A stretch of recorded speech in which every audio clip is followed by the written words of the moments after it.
Hey Gooners, this is Alan Smith. This is Kevin Campbell. Lee Dixon. Colin Lewin. It's Gary Lewin. Charles Watts. Dan Potts. James Benge. Danny. Tom from the Gooner Talk here. Ryan O'Cross. Simon Collins. You may know me from the Evening Standard. You may know me for my time at Arsenal.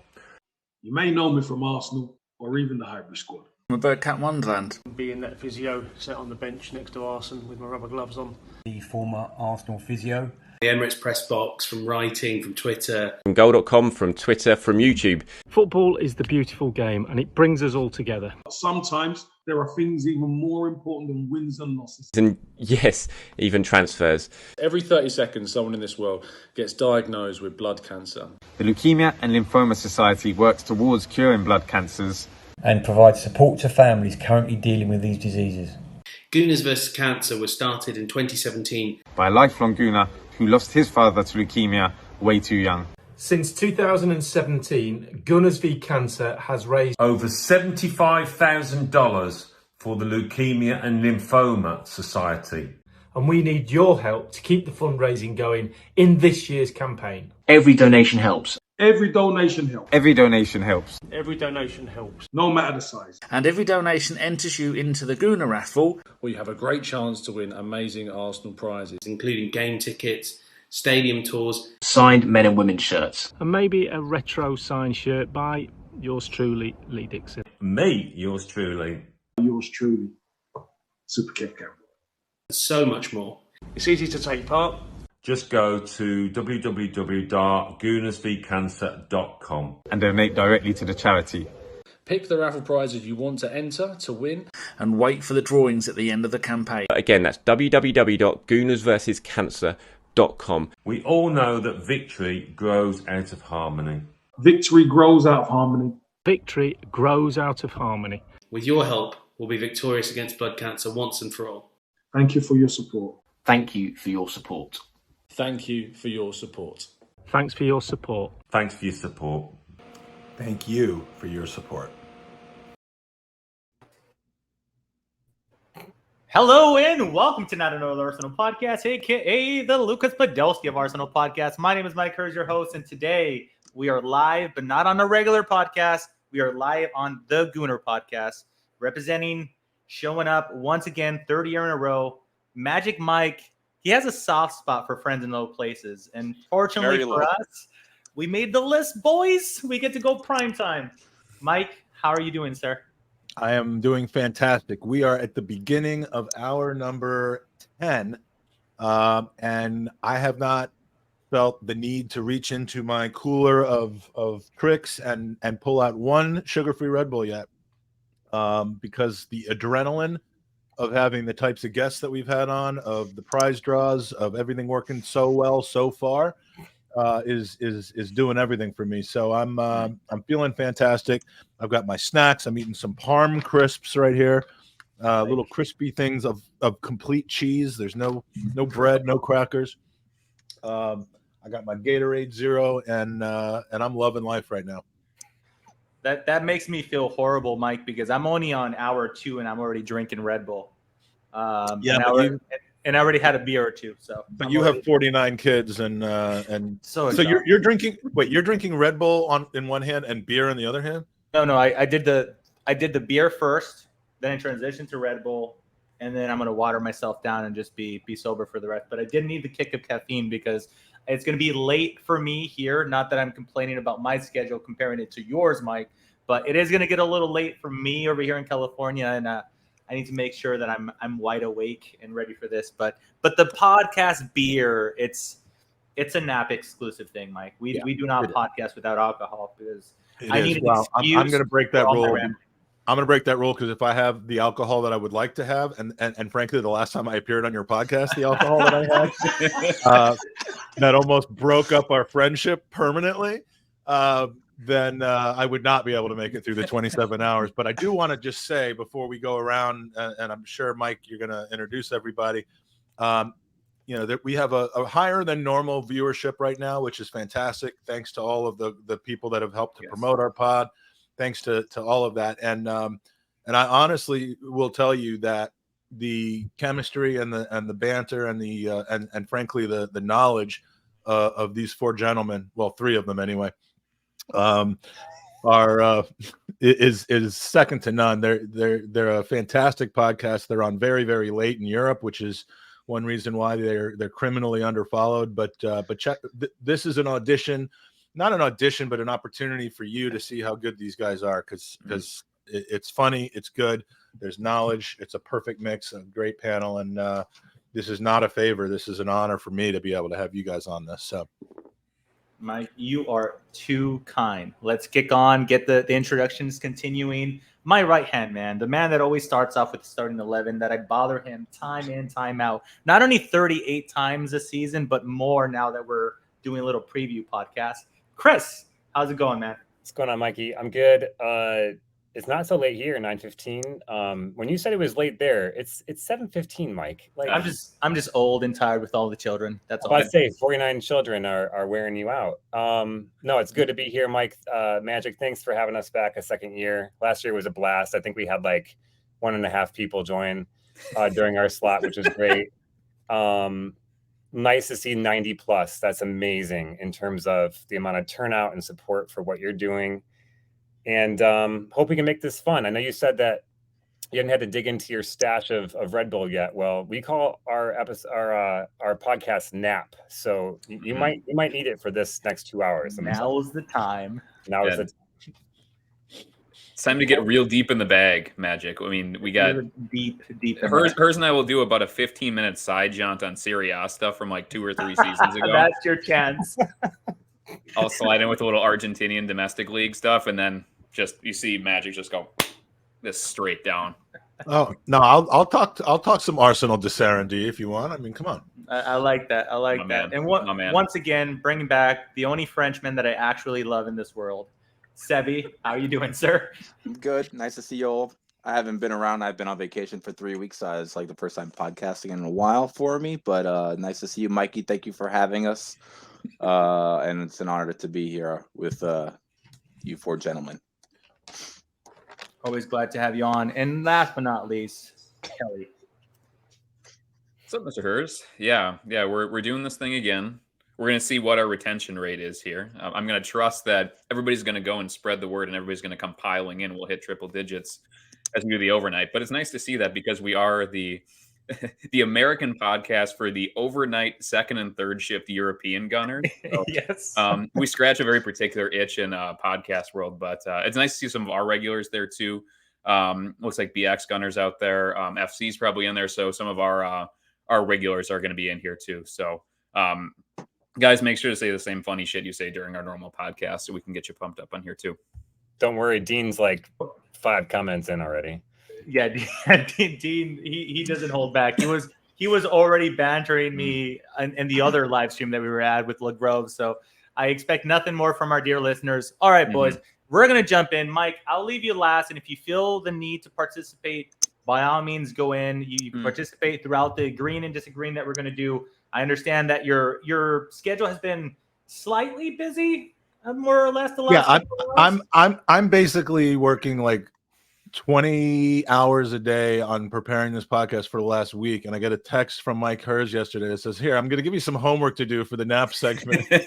I'm like, "Can you please not do that?" I wanted to get to it. I wanted to be prepared with it. I'll try to do my best, or I'll just snipe at everybody else's answers. And you're better when you wing it anyways, Magic. Yeah. Just wing it. Well, Mike, if you think we were prepared prior to me sending that message, you're horribly wrong. We just came up with this on the fly as well. So no prep time for us. We like to operate on the fly. Pretty much, boys and girls, dear listeners, for everybody that don't know us, it's kind of a take it or leave it / agree, disagree. We're going to come up with statements about current players, past players, our kits.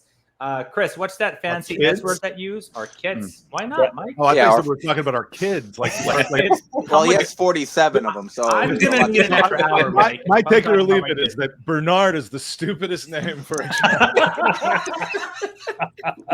Rude. Damn. And of course, we're gonna have a few banter ones. Because what is NAAP without some good-hearted banter and some rival slander? Chris, you are going to have the opportunity to go first. Have at it, my friend. Give us your first statement. The rest of the panel, if they strongly agree, strongly disagree, well, they'll either fight you or agree with you. Mm-hmm. You know, if there's anything we do really well at NAAP, it's that we shamelessly steal other people's ideas and we try to make them our own. So this is an exclusive. You may have seen this kind of idea play out on Arsblog, which is his statements. Sounds like arse. And we're making this our own. So my first one, and I did 3 Schadenfreude statements because I love Schadenfreude. I live for Schadenfreude. I love making fun of our rivals. So my first one is actually very topical. This week, Nicolas Pepe had his contract terminated and went to Turkey. Sorry, is that too bright? Does that great. not work? It's fine. Okay. Totally fine with me. Anything to keep me up. Mm-hmm. But he's not the worst Premier League signing in the modern era, in my mind, as many people say he is. Pound for pound, you can take that however you want, whether I mean British pounds, whether I mean weight. Say literal pounds. Romelu Lukaku is the worst signing in modern Premier League history. Take it or leave it, or I guess we're doing strongly agree, strongly disagree. That initial take back that Mike did made me like, ooh, he's really thinking about this. But dude, there's a lot of choices, let me tell you, because there's even some in the news this week. Yeah, because you're begging me to start. You're begging me to start bashing Sancho and Antony. I'm not going to fall for the bait. I'm going to keep the subject on Lukaku. Listen, he's a man that Chelsea, another Chelsea flop that they got that purchased and dragged through the mud. Pepe is nowhere near that level of bad. He has tons of goals for us, tons of assists for us. Lukaku came back, twerked for Inter, went over there, was successful, came back, twerked for Inter again, ended up going to Roma. Here's the Serie A talk we were talking about, right? This is the Serie A. Yeah, this is what he was going for. He did the square root of fuck all with Chelsea when he came back, made public statements, he made an ass out of himself, and didn't score goals. Hands down for me, if we're comparing pound for pound, we're looking at Pepe, who scored goals, won titles, versus Lukaku, who did shit and fuck with the Chelsea. I have to strongly, and I mean strongly, agree with you. My guy. So there's another way to think about this too, guys. Remember that he kind of flopped at Manchester United as well. So Lukaku has flopped. Yeah, so Lukaku went for huge money from Everton to United, and while he scored more goals, he was considerably. I mean, he was underwhelming, basically, and that's how he kind of flogged off to Milan. But just, I don't think. It's really, really hard, Chris. I thought this was going to be a slam dunk. No, I was going to say, no, Antony, he's a fucking nightmare. Like, look at him. He's 90 million, and he's not only, at least Lukaku was like a good footballer. With him? Yeah, no shit, right? Like Antony's a that's, I guess, where I'm at. So the sum total of Lukaku's failures and kind of transfer bustiness, both at United, kind of a mid-tier bust, and Chelsea, which is just comically bad. He was there paid 100 million for him. He's there for 1 year. Has basically been trying to fucking walk back to Italy since then. Like he'll basically play for Italy. He's gonna be playing for Samp in the second tier next year, just so he doesn't have to pay for Chelsea anymore. So like, and he's still, I'm sure, skimming 300 grand a week off of them. But I got to say, I'm going to disagree with you, Chris, because Antony is a fucking horrible football. Even despite all the other stuff, he is a terrible football player. He's small. He has very little technical ability. He's not defensive in the least. Like, he doesn't do anything with build-up. He basically spins in a circle every now and then poorly tries to curl stuff into the far post, but he's too slow and weak to even get to his left foot that often to do it. So I got to say, I'm going to disagree, not strongly disagree, because I think he has been the huge bust and a bust 2 places, but I just think he's a good footballer, and Chelsea are a disaster, and that United was a disaster too, and he's been awfully good for Inter and Everton and even at West Brom too. So I'm going to disagree. I think that's a fair shot, only because, I mean, we've got a lot of recent news on Antony, and I wrote this question actually before the Antony news broke, where he was going to be given a leave of absence, so to speak, from United. I thought of it because if you think about this pound for pound, Romelu Lukaku was bought for 90 million pounds twice by Chelsea. And they can't really give him away. Like, they've loaned him, but what has he been on? 350,000 a week? Like, oh, God, it's something like that. How much money has been dumped into Romelu Lukaku twice with 15 goals to show for it over two or three seasons at Chelsea? I hear your point of view, and I guess it depends on what you consider an ultimate failure. For me, it's for the money. I think it's still Lukaku, but I take your point. Yeah, I love some of the opinions that are thrown out. Somebody are saying Mudryk is kind of looking likely. Lukaku, of course. Pogba, that's a big one that a lot of people are agreeing with. Christian Benteke was another one that was thrown in there by BX Gooner. And last but not least, what was the last one I saw? Slabhead, aka Harry Maguire. And Nick has just taken mine. Although I think Richarlison, still has an opportunity to recover, but I don't think he's in the wrong place to recover and all of a sudden become good when you're just an ass. So Richarlison could be up there, but it is hard to argue with the cumulativeness and the repetitiveness and the same club making the same mistake twice with Lukaku. I mean, I think in sum total, he's. I mean, Nicola Pepe isn't even in the top 10, much less maybe even top 15 of worst Premier League transfers. Lukaku's in and around the top slot though, but I would give a shout out to Maguire, with definite shout out to Richarlison, and I think when the story is finally told about Anthony, and I don't mean the controversy story, I mean the story of his career at Manchester United, I think he may go down as only being behind Lukaku in the sense that he now if he leaves and a year later comes. United come back and pay another £90 million for him. Like maybe they sell him to somebody with a buyback clause, and they exercise the buyback clause, and then he comes back and he still keeps spinning around like a fidget. Then he would be in the Lukaku category. But he's gonna play for the Bean Machine in jail, and then he'll get out of jail, go back to United, and then he'll be spinning on something else in jail. No, but I feel kind of like Richarlison, he's a disaster. Like, scored 2 goals last year, and both of them were offsides, and he got yellow cards for taking off his shirts and celebrating like a pigeon. He had more yellow cards for taking off his shirt after a goal than he had goals. Yeah, I know. So that's pretty he's only sad. Wearing one shirt. Best stat ever. Did you? Pretty sad, but I think Lukaku is just he was crying. He was crying for missing a sitter in the Brazil-Bolivia game, and they won 5-1. Like, how much of a fucking basket case are you that you are crying? I'm assuming it was like if you're playing Bolivia, so you're playing like the 150th ranked team in the world. You're crushing them, and you're mad that you didn't make a sitter, and you're crying on the side. Was that worse than the guy from Bolivia celebrating after he scored to make it 5-1 or 4-1 or whatever? Yeah, I think it's infinitely worse because like you're winning, man. You're winning against a bad team. He was just trying to show that he cared because that miss was horrendous. Like, he didn't just not. I mean, that was worse than what Havertz did against Manchester United. He just wanted to take his shirt off and show Neymar that he has a tattoo of him on his back. It would have been great if he took his shirt off after that miss. Like, that would have been awesome. We got to do like a new I don't stat. even care anymore. What's Richarlison's XC going to be? Expected cries for the season. Dude, there was a point where Gabriel Martinelli was killing the rest of the league in XC. Mike Herz is not a stats guy, but if stats were tracking XC, he would be all about it. It was You have to be quiet about Mike Herz not being a stats guy, because our next guests, come on. You have to act like he likes it. He's gonna get an education. I'm gonna be so into numbers, and then in a few hours, you guys will just watch me. I'm gonna try to pretend and keep up with our future hosts that are gonna be happening. Seb, you are up next.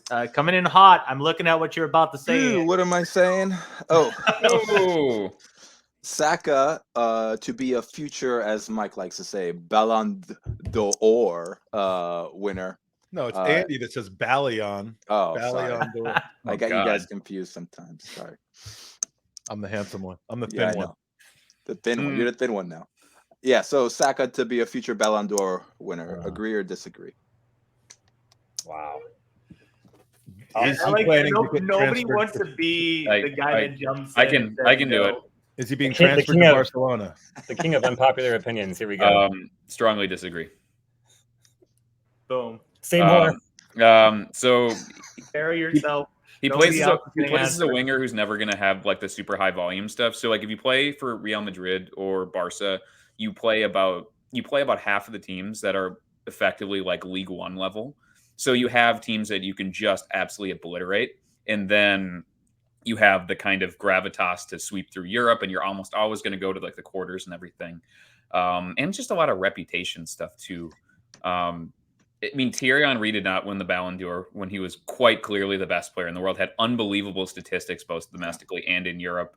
I think in order to win it, we'd have to basically win the double or almost go to the semifinal or final of the Champions League. And he would have to have outrageous counting stats that are unlikely in a Mikel Arteta team. It'd be very, very strange to me if he would go and be such a single point of everything, and we'd play, and especially the Premier League is so strong. Like you'd have to have he'd have to be 25-10 plus going to the CL final and then winning the league and have some big moments. And that while he has a ton of talent, I mean, he's a top 10 player in the world level talent. I just don't, it just goes to Madrid players, and it goes to center forwards like Haaland with huge counting stats. And it's just not something that I can see happening.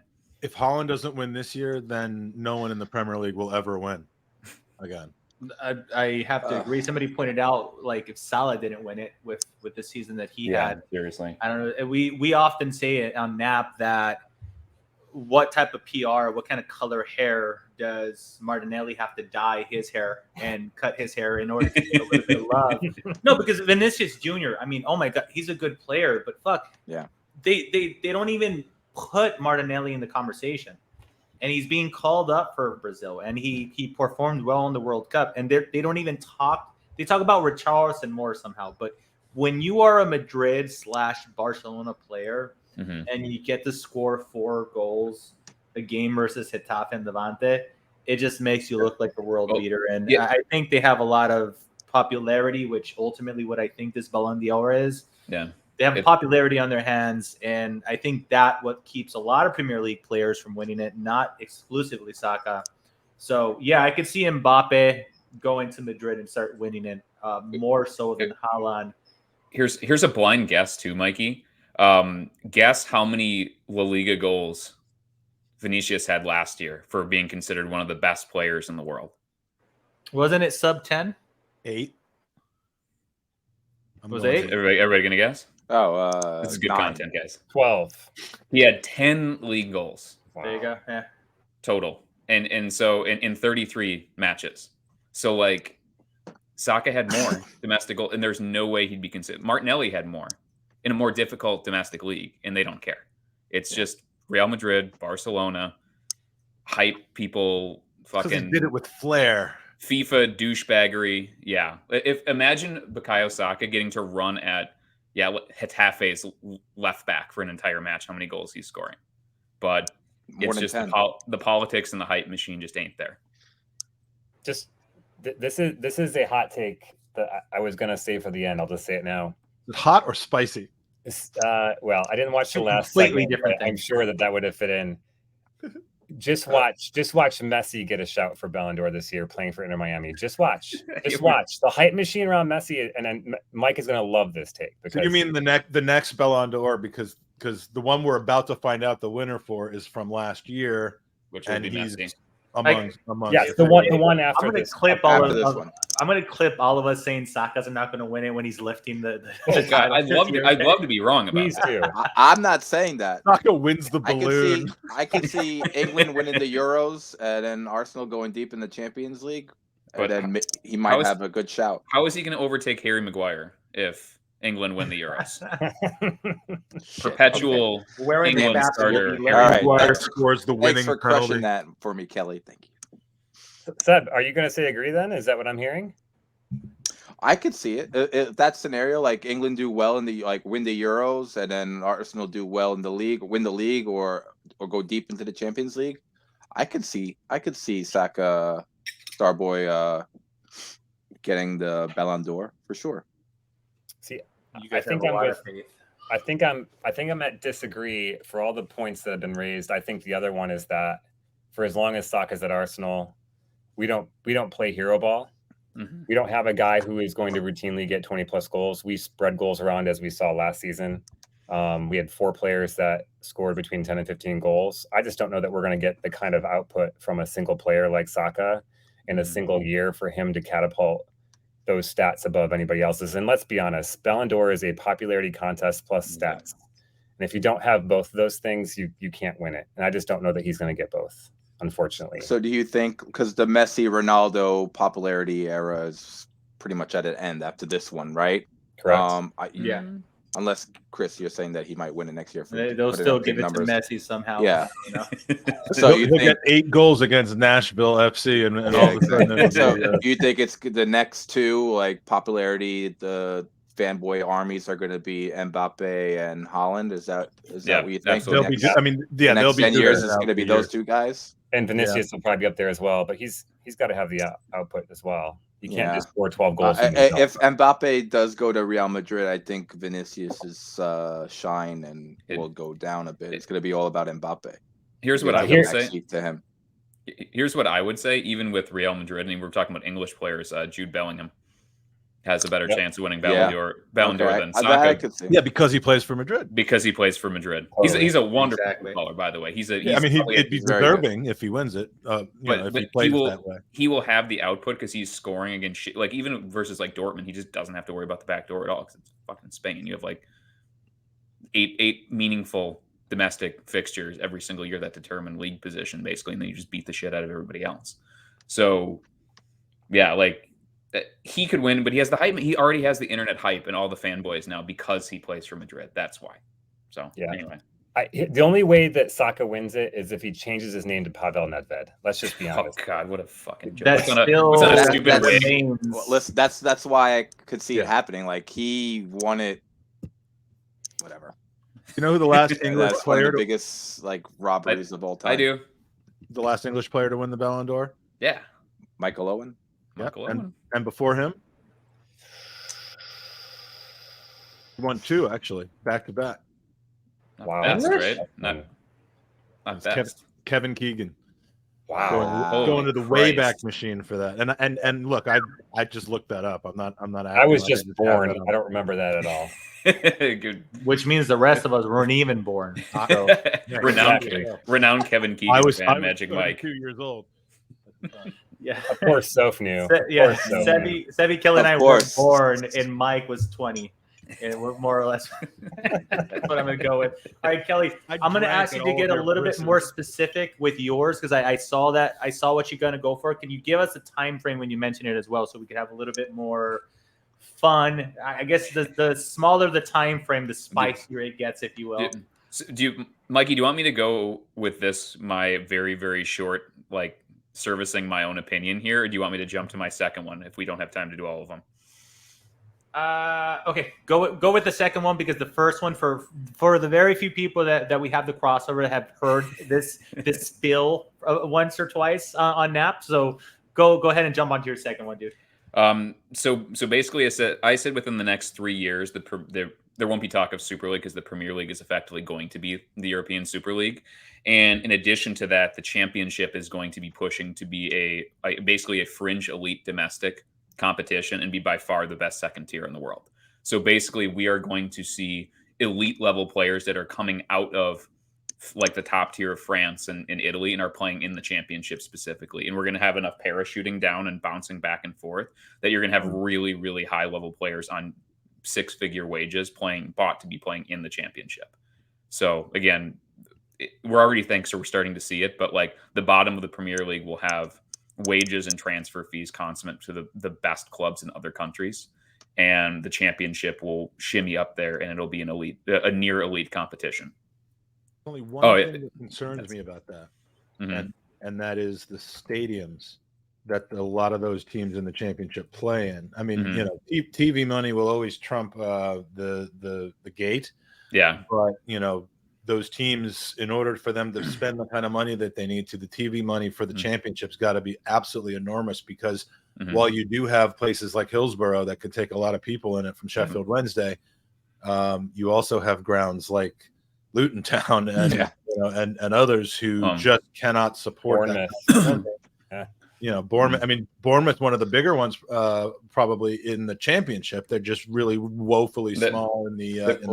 There's a lot of championship grounds at 20,000 plus, though. You might have more investment from like guys like Ryan Reynolds, like what he's doing at Wrexham. You know, you might if those leagues are propped up, you might have more investment for in those smaller clubs. That I mean, there's tons of actors who don't own a team yet. So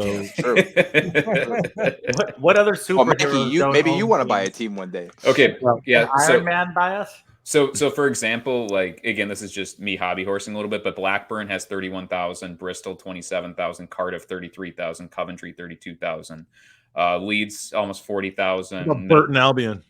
What does Burton do? Burton, I think, is in League One this year, so I don't have him on my handy thing. No, Hull has 25. It's a good point. I probably underestimated the size of a lot of those stadiums. I mean, what they're not are 40 to 50,000 seat stadiums. And what they aren't is they're not luxury enabled, so they don't have the amenities. And that's I think where it gets you. It's less in headcount and more in revenue. The revenue generating. And again, because if you have luxury seats and you have luxury tiers and you can pump many thousands of people into those for Premier League matches, that's when you get elite gate revenue. And so I agree with that too. And I think that's the next thing, is finding a hook for television. That's the biggest. And it doesn't read very well in the arena either, because if you go and look at some of these, which I'm sick, so I do watch some championship football. Like if you go and look at of course you do, Kelly. But on ESPN Plus? Yeah, on ESPN Plus. So like Norwich has almost 30,000 in Carrow Row, and there'll be like thousands of empty seats there, and that reads really shittily. And that's kind of one of the bad things about the Serie A. Ding the bell for us. Their TV product looks shitty because their stadiums are terrible, and a lot of times too they have running tracks, and so the lower level you can't see the pitch, so they just have people in the upper tier, and so it looks empty and it looks ugly and bad. But there's actually like 40,000 people there. They're like giant 60,000 seat stadiums, but you can't, like the Napoli's pitch, you can't even see the field because it's too low and it's too set back. So I think those are some good limitations too, and that makes sense. But I could there's an appetite for English football here that I could see really advancing in the next couple of years. But can you guys please talk? I can talk about my own shit. What if there was a whole thing about like you got the oil nation states buying Premier League teams and PSG and stuff like that? What if like championship teams all of a sudden got snapped up by like Pakistan and like I'm just thinking of like smaller countries like you know, Luxembourg, like Mongolia, the country of Mongolia buys, you know, Ipswich Town or something like that. I mean, about Kazakhstan, that'd be very nice. Yeah. Yes. Yeah. So he's going the players would be running out in that little like thong looking thing that he wore. Yes. The lime green thong. Or Dean's favorite team, which is it's Colchester United, which is now owned by Serbia. Throwback to last year's Podathon. Yeah. So good. Dean made himself some enemies in Serbia somehow. Those are some guys you do not want to piss off. Mess with, no. They were the wrong peninsula. Just on Dean's door. Balkan Peninsula is the wrong peninsula to pick on. I'll tell you that. Hey, dude, I thought we were choosing violence and shenanigans here. Look at Seth Thomas here. Will NAAP answer the burning question? Will Manchester City face FFP charges this season or ever? No. The answer is no. No, they will not. Whoa. Unfortunately. I predict a fine in which they're going to be able to pay in 25-year installments. Well, and I think there was an article that said, correct? Yeah, there's going to be no sporting punishment. Basically, they didn't want to punish through non-monetary means, which is fans. Because the fans wouldn't want it. That was the official government stance. The government was saying, we're not going to step in and impose sporting sanctions. We're going to leave it. We still could do financial sanctions, but we're going to leave the competitive sanctions to the organization, the FA. The FA won't do. Which is tantamount to saying the one entity that might have had an independent interest in actually stopping this is choosing not to, because you know the FA and the Premier League are not going to do it. They're and like was pointed out earlier, I think, was it Henry Winter? Somebody had pointed out Henry Winter earlier tonight. Yeah, that said that, you know, the monetary sanctions can also be waived with a rehabilitation plan. But the thing about rehabilitation, well, like if you sign and say, okay, this is what we're going to change, this is what we're going to do. But the thing about Manchester City is the period their success now is appropriately self-sustaining, in my opinion. It's just that the way that they got the revenues to allow that to be the case is by winning things through deceptive and illegal means, and by non-illegally doping and, you know, right in the years leading up to financial fair play and buying players with ridiculous money compared to expenses. So, you know, what does a rehabilitation plan settlement on a fine or something like that to Manchester City even mean? Nothing. Because they've already reaped the rewards of the cheating that they did. It means laughter. Well, it's just like it's just like any crooked rich person that you say, okay, you can break all the laws up front. You can have 2 decades of unparalleled success and set the foundation for everything you're going to do for the rest of your career. And then you're going to have to pay a fine at the end of it. Guess how many business guys would be like, fuck yeah, give me the $1 billion fine at the back end of it when I've already made 20 billion. Sounds good. Sounds fair, guys. Then we can just dust our hands and walk forward because we feel like fair is fair. It's like, well, motherfucker, you already did this stuff for 20 years, though. That's the problem. And meanwhile, the drug dealers that are doing 20 years in jail, or the League One teams that are actually, you know, that where a fine or a points deduction like Wigan has had for different reasons, kills your team off completely.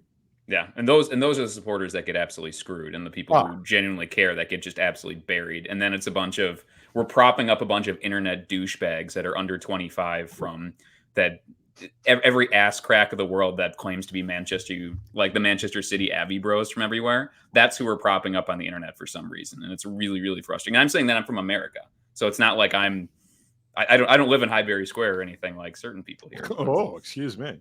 Actually, that's it, Mikey. I was going to talk to you about that. That is the coolest thing ever, by the way. I think it's pretty cool. I'm excited. If I ever go to London, I gotta visit. Yeah, we'll talk. We'll see if you can house sit our cat. Yeah, I can do that. Kelly will reach out to you in about 17 years when his kids are out the door. No, It is pretty cool when the kids go out the door. I'm going to die here in Minnesota, let's be honest. We slightly digress there a little bit, as we do often on this podcast. But I'm going to go ahead and tell you that I agree with you, Kelly, and I do think that we're going to see a whole lot of more movements amongst the elite. We started seeing Zinchenko and Gabriel Jesus go to the Arsenal, and you can make an argument because Arteta knew them, but Sterling also left Pull to go to City, to Chelsea. I think there's going to be a gap that's going to be created, and they're going to it's going to be almost as normal as Serie A. There I go, shoehorning Serie A again, where they don't leave for other reasons. It's more of a culture thing, not wanting to leave Italy. But I think it's what we're going to see. And I'll tell you guys, man, with social media and English fans not being used to that, they don't handle it very well, because like me seeing West Ham supporters burn Declan Rice kit after what he gave them, I'm like, come on, dude, you kind of have to understand where he's coming from. You kind of always should have known that this was going to happen. And so I think fans are going to have to get a little bit more used to the whole player moving to rival fans. So buck yourselves, boys. It's gonna be one hell of a ride. It's gonna be like Serie A in the '90s, like people in Inzaghi went to Juve, Inter Milan, and AC Milan. Insane, dude. You don't see that. I mean, dude, Matt Fabregas. I'm gonna bring him up for shits and giggles. Like, yes, that's Fabregas. He went from Arsenal to Barcelona, which was his childhood team, and because he came back to Chelsea after being rejected by Arsenal, he's been labeled a snake. Imagine over there, dude, where like you're winning, like Inzaghi that you brought up. He was winning championships, league titles with Juve, and then up in that, he's like, you know what? I'm just gonna go over there. I'm gonna go play for Milan because they're doing slightly better. So it's gonna be a little hectic when that happens, but I could totally see that happening with the money coming in, and that top 6, top 7 is gonna just continue to grow more and more. I haven't seen all the snake emojis in the live chat. Love you to chat. Thank you so much for joining us. I love it. Chris, Mikey, do you get the spirit of the game? Do you want to try to chime in with one off the gate, or would you like Chris to? It's my turn as well. Well, yeah, I can try one if you want. All right, here we go. Olivier Giroud is the best striker of the Emirates era. I'm gonna go with that one. I love it. I didn't even have to write it. I just cut and pasted from the last episode that we did an hour ago. No, I like just kind of sitting back and commenting. I'll do the MST 3000, the MST 2K thing for this. No, and just be a fly I'll in the- just I'll give you I'll send my answer yours and say that at the very least he's one of the most underappreciated striker that we have at the Emirates Stadium, because I know it's very popular to be like Ozil gave him passes and he did miss some sitters, but he was maybe a misused type of talent for us in the manner in which we tried to use him. So I always tell people on social medias, right, there's somewhere in between world class and shit. And, you know, he's right around that middle. So you don't need to necessarily qualify. You're saying he was average? Because that's what that's called, by the way. World class and shit come out to average. I would say he was above, substantially above average. He was far away from shit, that's for sure. Yeah, you are correct insofar as I don't appreciate him and didn't. Do I know my co-host or do I know my co-host? Okay, this one, listen, I came up with the first one to simply take the piss. So if anybody wants to bite on this one, by all means. Here we go. Mustafi is equal and or greater than Harry Maguire. At what? Dancing in his underwear in the locker room. He's quite good at that. Let's be honest. Oh God, that's the greatest. It's so outlandish that nobody wants to bite on it. Okay, I will say Mustafi is better than Maguire at pointing to a colleague and blaming him for his own mistake. I will say he is, or asking for an offside flag when like he was standing on the goal line himself, right next to the keeper. But has he ever injured one of his own players by kicking him in the head? You know what I'm not hearing is arguments as to why Maguire is better than Mustafi. So far Mustafi is still winning the race. Okay, the argument is because he isn't Mustafi. He falls in that somewhere between being Mustafi and being anyone other than Mustafi.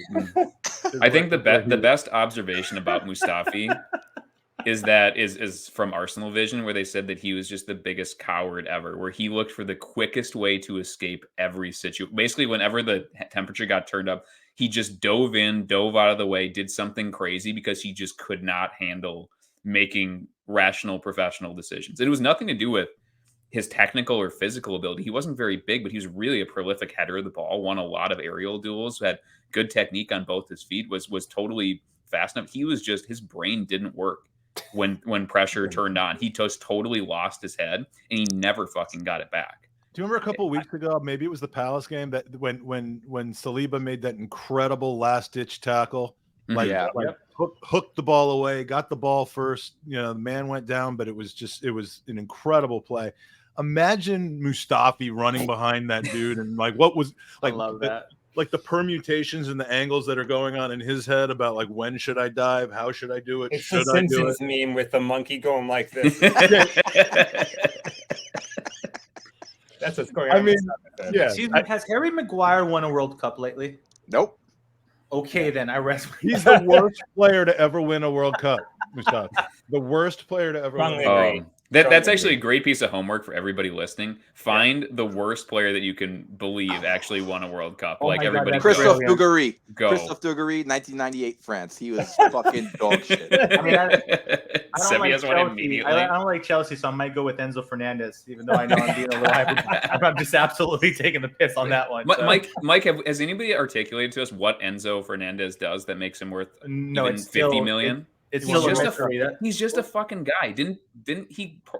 Whatever Portuguese top 3 team again that plays absolutely nobody bought him for like 9 million and then sold him for like 120 million after like 6 months. They should. Why? Those teams should be winning the Champions League because they should be reinvesting and that should completely overhaul their clubs. And they sell these players for crazy money all the time, and you never hear about them getting any better. Does that money just go to the Glazers? Somehow it goes to even if they don't own the team. I don't mean the Glazers of those teams. I mean the actual Glazers.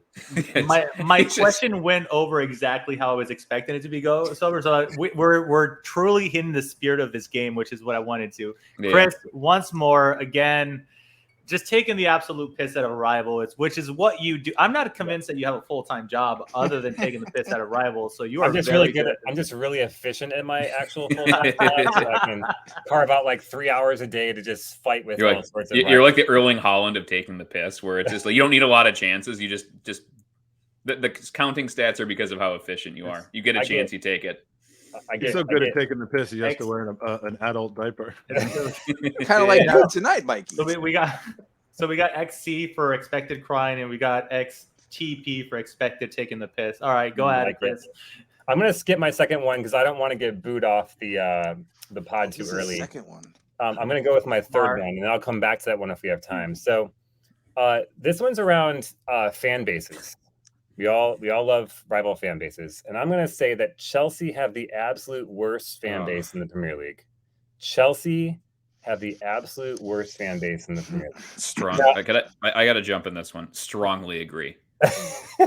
strongly violently agree. Now let's just caveat this because you and I, and most of us except for Magic on this pod, only really experience these fan bases online predominantly.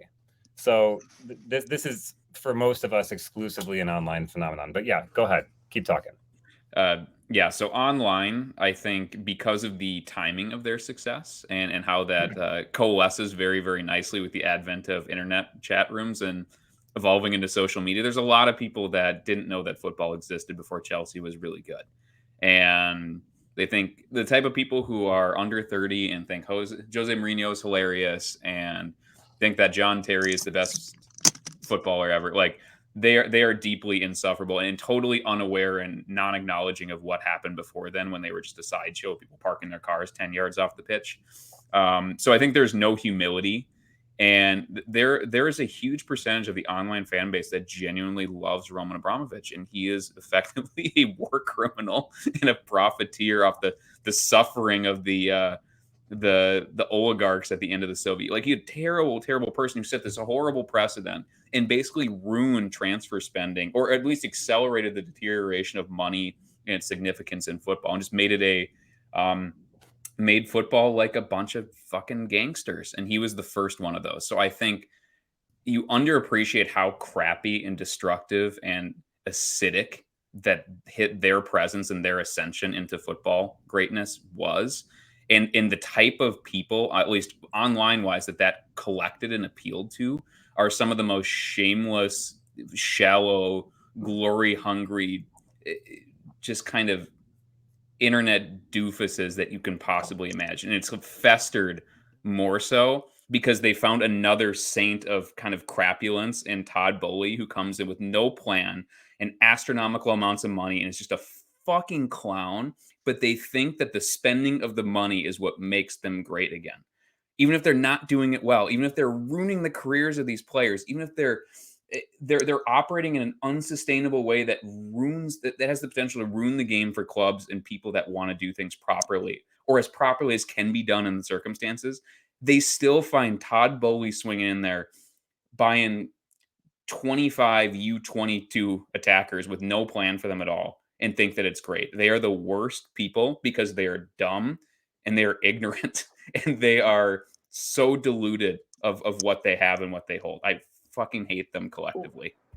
One of my favorite takes is when they were haggling, which is not working for them when they were trying to negotiate the Caicedo deal, was having completed the deal of Declan Rice. I saw Chav's account saying Arsenal ruined the transfer market. And I just, dude, it's the self-awareness or the lack of self-awareness is just truly, it's just brilliant. And to Chris's point, and I'm going to ask Mike on this one because he gets to go to England about 40 to 50% of the year most of the time and enjoy the season over there. Mike, we're not talking about them personally because I'm sure you know good Chelsea people, but as a fan base as a whole, you've been at Stamford Bridge. How's the atmosphere? How would you compare it? I mean, overall, nothing like the Arsenal. He's also been at the shithole too.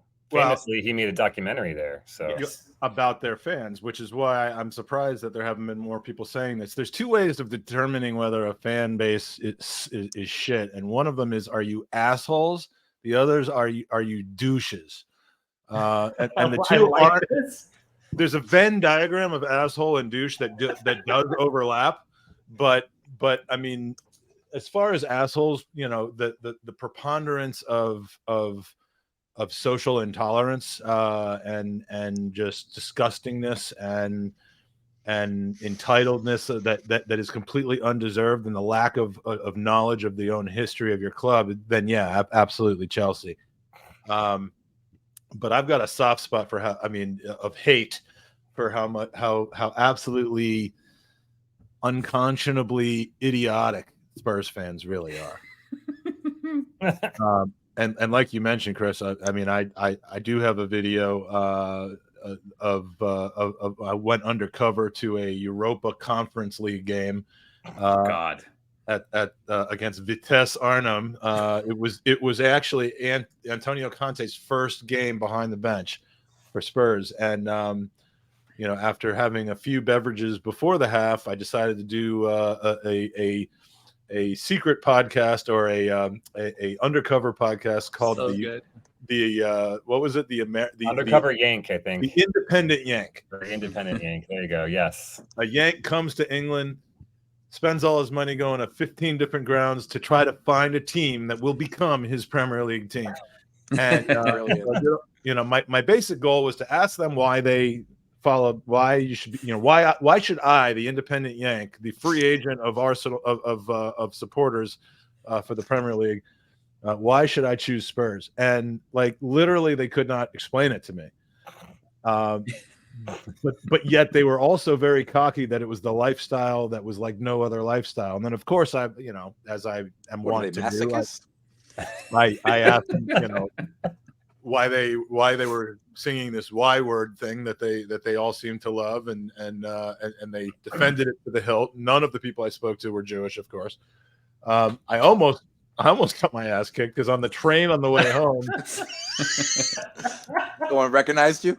No, on the train on the way home, in a closed environment, for the one closed environment that I found myself in the entire evening, I accidentally introduced myself to one person as the independent Gooner.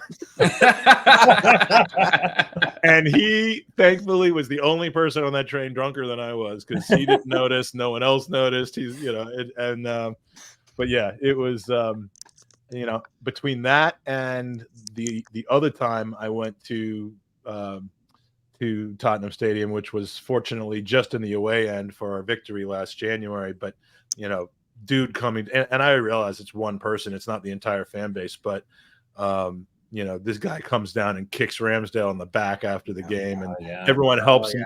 Everyone helps him escape, and I mean that's like a reverse Eric Cantona, which is ballsy. But yeah, I see where you're going with Chelsea, but Spurs don't even know how big of an assholes they are. They're the worst. I will say, this past week when Arteta came out with that quote about how he had to conquer his wife, he used the word, whatever the Spanish word was. That wasn't great. It doesn't come across well. We have a guy who actually speaks Spanish on the pod right now, so he can tell Sebby, enlighten us. But yeah, Sebby. But these Spurs fans were. I had a second where I was like, "Wait, Sebby knows French and." Sí, señor. Oye. ¿Dónde está la? Speaking Spanish with an Italian. That's fuck. See, damn it. ¿Dónde está? And we're canceled. No, I don't want this to devolve into a discussion about what Arteta said. That's not what I'm expressing an opinion on that. I think it just. Yeah. I wish that whole debate was not happening. That's all I'm saying. Yeah. All I'm saying is that they were making such a big deal about that, and I had to say, you're a Spurs fan. You guys used the Y word. Oh yeah. By the way, I love that. I loved your tweet. Your response to that tweet. Yeah, it's like do you not see how blind you are to your own fan base's douchebaggery, assholeness, whatever you want to call it? Yeah. New word being invented tonight. She had nothing to say about it other than, well, I don't use that word. Well, yeah, but you've never said anything about it in any of your tweets. And I even looked at her profile, and I looked and I searched for words like the Y word, and nothing. Took a day off of work the next day to go through everything, and exactly. I had to take a day off. Totally. Yep, I did that. Went through all of her tweets. So I don't know how you do it, Chris. I don't work in retail, Seb. I don't have to put my phone away. So the amount of times I tell Chris walk away from a conversation where the rival fan is, he doesn't have to twerk for Samuel Eto'o like you do. Yeah. Listen, I got my Way revenge throwback on there, him. Mike. I got my revenge on that guy. You Listen, got if the you wanna last hear word that on him, you story. You want to have I some story showed time him. with Sebby V?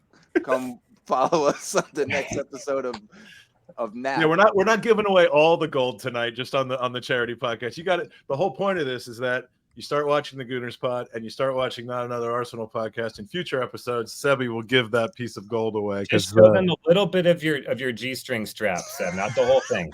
Yeah, just a little leg. We just tease. pull out. We don't just give it up. Just pull out enough to win, and then yeah. We are at the halfway point. I said we're at the halfway point of this podcast right now. Mike, do you want to do the halftime half nap award? Yes, and this is one of a handful of impromptu prize draws that we're doing that were not on the original schedule, but when we have guests who join us and they are holding something of value and importance to them, and offer them to draw us up in the to add those to the drawings. Who am I to say no to that? So we had a signed book earlier that Akil had put into the draw, and today what do we have? Sebster? I have 2 Arsenal programs. One from January 15th, 1999-2000 season against Sutherland. I have a signed Patrick Vieira program, and it's authenticated in the back. So you could choose between this guy or what's the date on this one over here? Saturday, October 17th, 1998-1999 season. Arsenal versus Southampton, Dennis Bergkamp program. Nice. And that's authenticated as well. So whoever wins this draw can contact Mikey and let him, he or she can choose which one they want, and I will mail them to you or to wherever it needs to go. Now, what Sebby doesn't realize, he's giving away something that is of sentimental value to him, but then he's also going to have to pay $94 to ship it to Kazakhstan. Love that. That's why I said I'll send it to you, Mikey. You can do it. We'll start our own 24-hour pod to try to afford that. Raising the shipping currency. Yeah. To send it to taking super chats for that. The top of a mountain somewhere. Love that. God, that's funny. All right, so let's do the prize drawing here. We have a screen share, and the winner of your choice of Sebby programs is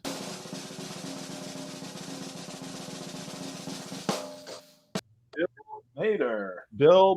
Bill is coming to us from Greenwood, Indiana. So Indiana doing great tonight, because while Seth Thomas was ineligible from Indianapolis to win this, another one of his Hoosiers have taken the prize. So so that's fantastic. Hold It's not going to cost you an arm and a leg. No, you can practically walk it there. Just get me the address, Mikey. I'll send it over to him. In fact, I'm going to be right down there like next week if you just want to, Well, Sebby, I'm going to go to sleep right after the program. So here's his address. I'll just walk it over. I'll walk it over. It's 91. Start now. I'll get there next week. 9164. No, okay. All right. So thank you for the donation. Thank you, Bill, for your donation, and now back to Mike. Back to Mike. We're going to continue on with the hot takes, with the statements, with the agree and disagreeing. Seb, you are up next, and this one hits close to home, Seb. So I'm curious what people are going to say. Remember what my question was, or where am I? I can always read it out for you if you need me to. Seb, no, say it again. What are you, my babysitter? Okay. Okay. So, the new away kit, the famous, we don't know what it is. Islington NAAP. Kit will be one day looked upon fondly, just as fondly as the bruised banana kit. Strongly disagree. Strongly agree. Oh, I'm already looking at it as fondly as the bruised banana kit, and yeah, it is the worst thing that Adidas have done to, we'll say for Arsenal, but really to Arsenal. That is shocking, and I somebody on the Twitter sphere within kind of our bubble, not a huge account, did like some color tweaking and took it from the highlighter yellow to like kind of like Sebby's kit, Like a that yellow? yeah, like a And yellow, red, yellow, blue. and they went with navy and like navy for the stripes and dots and shit, and then red lettering, and it looked like an Arsenal kit. I didn't love it, but it looked like an Arsenal kit. My biggest issue with this one right now is not only is it ugly as sin, and just it doesn't look like an Arsenal kit. It doesn't feel like an Arsenal kit. It looks like it's a again, like Kazakh second. We're beating up at Kazakhstan a lot right now, but yes. It looks like a Don't think it looks very nice. No, it looks like a USL. It looks like a Phoenix Rising like specialty kit. Like it looks like deep bullshit, and I don't like it at all. So picking on Drogba's team there. Literally, I am picking on Drogba's team. Literally, we would have to win. I don't even think the FA Cup could push it into that stratosphere. I think you have to win the league in it, or the Champions the Champions League. Have we played any? Our only away game was Fulham, and they were wearing white. So did we wear? We wore the red that day, right? Against Fulham, or did we wear the yellow? We wore it this season already, didn't we? Yeah, we wore it once. Who did we play? Our only game away from home Palace? has been Palace. That's yeah, what we I played meant. in Palace. Yeah, it wasn't Fulham. Fulham was home. I meant Palace. And it makes me sad because Palace have great kits and great branding, and so we went out with our absolute just like 80s douchey like skater trash kit on, and then Palace have like a really like classy nice kit on because and then Palace's branding is great. Their ass. So we did clean sheet. One clean sheet we have so far this season was in that shirt. So put some spec on that shirt's name. I think it will look. If we win anything in it, it'll definitely be looked upon like the banana. But Mikey won it when he was in New York a few months ago, and I was able to see it up close and personal, and it just feels it feels different. It doesn't feel like any of our other kits. It feels like almost like it's rubber or something. I don't know. It's got a weird feeling to it. I do like to sport the rubber. Yes. It feels like it should have like a white sport coat, and you should get a mullet and I don't know. Take off your socks with your loafers. I don't know if it was Mike modeling it so well for me that day, but it started to grow on me like a fungus or something. I really like it now.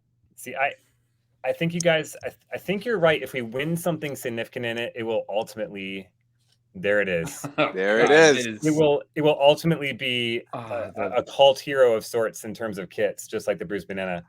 I think this was a play.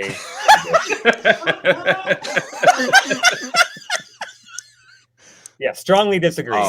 Strongly disagree. Why are you not wearing pants? I am wearing pants. Okay, good. There's a lot of leg. There's boo this man. Too much. We went from clothing. 100 watching to 20 in like. No, really? Mike, when Mikey came back, this was me.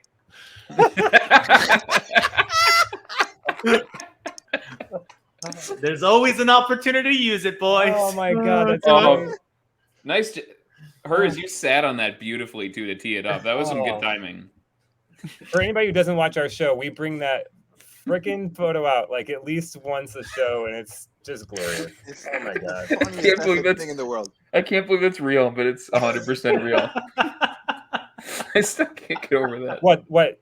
Magic shirt like or the photo of Goldbridge? Which one? God, Goldbridge. It does. It feels weird, doesn't it? I mean, I know it looks That's what like she said. I'm doing some weird thing right now, but You are. It's a family show, Mikey. It feels unlike any other shirt, and I'm not sure that that's a good thing. Oh, really? What I was gonna say is I was saying FC comes into that. Sorry. I think it was a play for the kids personally. I think the younger generation loves this kind of stuff, and I'm not part of that, which is probably why I say strongly disagree, because I just can't see myself in it. I can't see myself wearing it, number one, and I just can't get on board with it as a Arsenal kit, let alone a fashion statement to wear around, town. So I think the only way for me anyways, and I guess it depends, the question depends on from whose perspective, but for me, I think you'll likely find that the older generation is like, I'll never like it, and the younger generation will always love it. And I think the people in the middle will love it if we win something significant in it. That's my bet. Jared. That's gonna be. Should I have just done the Hulk Hogan thing where I slowly pull it and then it just comes? Okay, so I'm gonna continue. I'll give it back to you in a little bit, Kelly. But I figure mine is kit related, so why not deep dive into this as well since we're talking about it. So I'm a traditionalist, and Mexico, my homeland, has a tendency to often, lately in the last decade, not just wear green as their home kits, and it drives me crazy because they're one of the only international teams that are like, for marketing purposes, will not wear the color of their flags. Drives me absolutely crazy for their home kit. So relating to Arsenal, the away kit should always be blue and yellow and blue. Sorry. So I just like the traditional. Look what Sebby got going on. I love the black kit that Chris is wearing. And you guys know I'm exclusively on dark black to faded black. And I love the black kit. True. But dude, I save the black kit for the third, the green kit for the third, the neon, whatever, yellow one for the third. I just don't do it, man. That's my statement. I'm a traditionalist in that sense, and I don't like the away kit being all types of crazy colors. So strongly agree, Mike. Yep.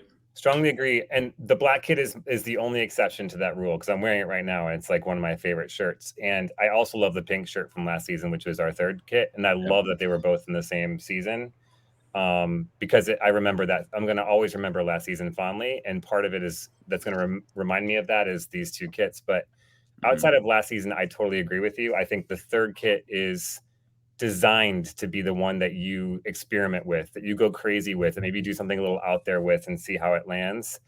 I feel like a club like Arsenal that's historic, that has deep roots in English football, that has deep legacy, and their colors are synonymous at home with red and white and away with yellow and blue, that you should always do that. I totally agree with that statement. Seb, the kit collector, you want to disagree with me? Now, are you saying that because there's some really nice Arsenal kits that are all blue, like the blue and like teal, the pinstripe one? Yeah, that and like the lightning bolt from the early 90s as well. That's really an Arsenal classic. But those are really, really nice. I would say maybe we save those for the third kit and then always have yellow and navy for the away. I almost think like for this season, the new green and navy third kit should have been our away kit, and then the highlighter kit should have been the more experimenting third kit. I think they got those two reversed. I think if it was in that order, the green was the away, the classic 1982 kit, people wouldn't have freaked out as much about the highlighter kit. A lot of it too is just proximity to how great the kits were last year. I know not everybody was a fan of the home kit collar, but you're hard pressed to find a better 3-pack of kits, home, away, and third on any club in recent memory. Like, that was elite design work. And it's even, you can even see too with how many basically direct copies of Arsenal away kit last year you're seeing throughout Europe and throughout other teams. There's a lot of teams that have second or third kits that are basically dark gray or black with like gray and gold highlights. And that's something that people have piggybacked on quite a bit because of, again, how well that sold and how well that looked on players. But yeah, that 3-pack is absolutely elite. And so kind of coming back, having, I think, a good but not universally loved home kit. I love the third kit, by the way, the kind of classic look, but it's not, it's kind of an acquired taste. Not everybody loves the matte colors like that. And then having the away kit being really, really out there. I think if any one or two of the other kits were better received or better designed, I think it would maybe we'd care less about it. But it's like, oh God, we just got good. We're back in the Champions League. Now we got to look at that fucking mess now. Look at what we had last year. This season was Adidas's worst lineup of kits. Agreed. For me, the only one that I truly love is the third kit. Yeah. I'm not a big fan of the home and like I said, the I like ways the of third one fungus. enough. I like the third one enough and more than the first and second one enough to buy it and put a Trossard on the back. This one, I know that my co-hosts own it, and I'm going to just take their pick because the black kit is so epic. It's one of the fastest selling ones that we had. But here was a question from Tony Resendez. It says, is the pink kit underrated, having been overshadowed by the black kit? 100%. Mikey, 100%. Yeah. It's a nice kit, and I remember there was a certain young French defender that scored a pretty lovely goal in that kit. It's what I remember the most. They wore it twice. We wore it twice, and every time I see that kit, I just think fucking William Saliba. That's the first thing where my mind goes to. Like the Zinchenko? Was The Zinchenko, yeah. The 45 minutes of singing tequila in the stands. That's what that will always remind me of. How much it But, pissed off the announcers about the end. There's it the was song so again. good. It was so good. Yeah, He's we gotta got hear in that, trouble. right? As a fan base, we got in trouble for celebrating again. Shame on This us. is the Bournemouth game at the beginning of last season. Yeah, that was the celebration police account started after that. That game I had the misfortune of watching down at Jake's college town, and we went to a restaurant that was like a big NFL bar, and so we got a television to watch it on, but no sound. So like this ruckus about the Saliba chant, and I missed the whole thing. We went. I mean, and they were doing that before he scored the goal, right? Like it wasn't like in response to him scoring. They started it that day. Away fans are so.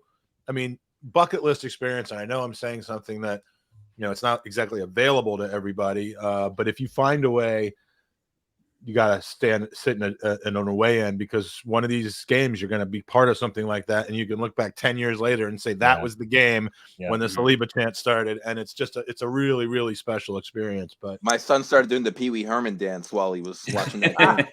I love that, dude. All right, Kelly, I'm going to give the ball back to you. I cut beef before you there. Go have at it, man. Which one do you want me to do? Because I think we kind of jumped onto my other one. Do you want me to go back to my really unpopular first one that I'm trying to say? Yeah, go for the first one. You know what? I realized I was reading. I'm like, I think I might have jumped the gun. Oh, no, answering that one, unfortunately. So yeah, have your first one. This is as vintage NAAP as you could get. This is my hobby horse. Is that and it's topical too, because David Raya is going to come and take Ramsdale's shirt starting after the international break and not give it back. And David Raya is a much better goalkeeper than Aaron Ramsdale is.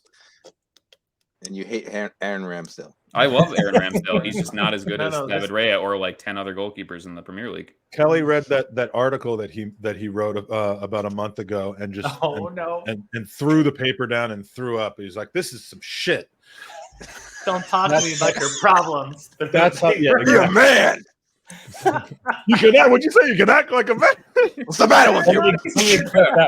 I might.